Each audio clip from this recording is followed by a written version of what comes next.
త్వరలో తల్లి పిల్ల కాంగ్రెస్లు ఒకటవుతాయని బీజేపీ రాష్ట్ర అధికార ప్రతినిధి లంకా దినకర్ అన్నారు. షర్మిల తన అన్న జగన్ తో ఆస్తులు పదవుల పంచాయతీ కారణంగానే రోడ్డెక్కిందని విమర్శించారు.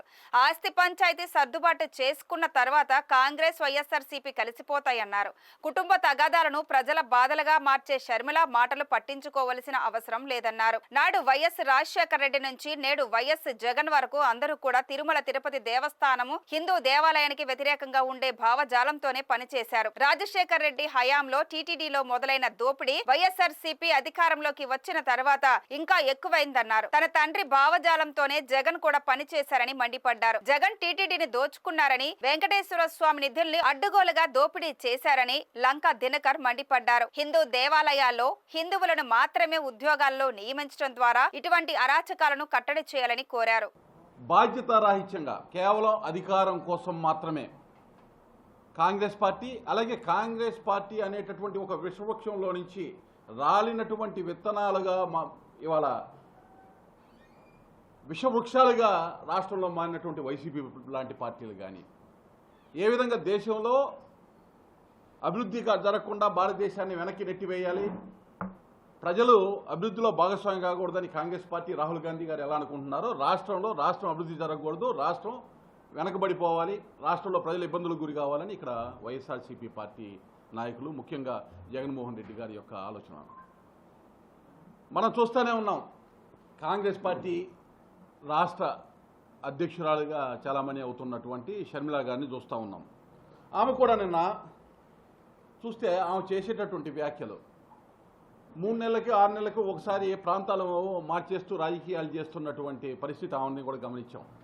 ఆంధ్రతో నాకు పని లేదు, తెలంగాణలో మాత్రమే నేను రాజకీయం చేస్తాను అని బీరాలు పలికినటువంటి షర్మిల తెగిన గాలిపటంలాగా వచ్చి మరలా ఆంధ్రాలో పట్టం.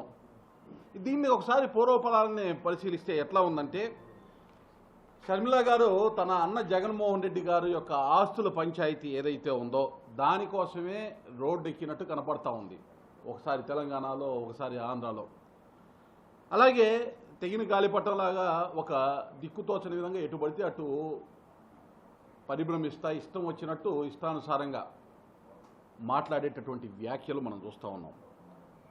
ప్రజలు కూడా చర్చించుకుంటున్నారు. త్వరలో అన్నా చెల్లెళ్ళ పంచాయతీ కూడా సర్దుబాటు జరిగి కాంగ్రెస్ పార్టీలో వైఎస్ జగన్మోహన్ రెడ్డి గారు వైఎస్ఆర్సీపీని విలీనం చేసే పరిస్థితి కూడా ఉంది అనేటటువంటి మాట కూడా కనపడతా ఉంది.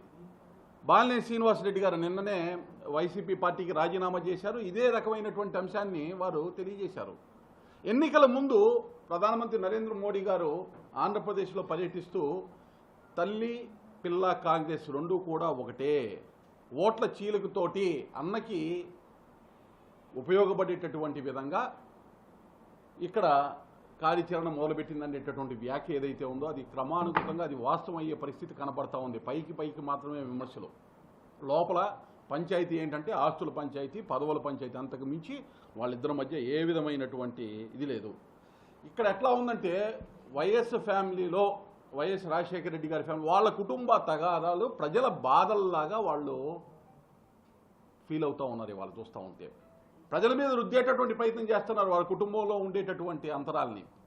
దానిలో భాగంగానే ఇవాళ రాహుల్ గాంధీ గారి గురించి ఒకవైపు దేశంలో రాహుల్ గాంధీ గారు ఏ విధంగా అనాలోచితంగా, ఏ విధంగా అనుభవరాహిత్యంగా, లేకపోతే ఏ విధమైనటువంటి వ్యాఖ్యలు చేస్తున్నారు. ఇక్కడ జగన్మోహన్ రెడ్డి గారికి అవకాశం ఇస్తే ఆయన చేసినటువంటి పాలన కూడా అదే విధంగా ఉంది.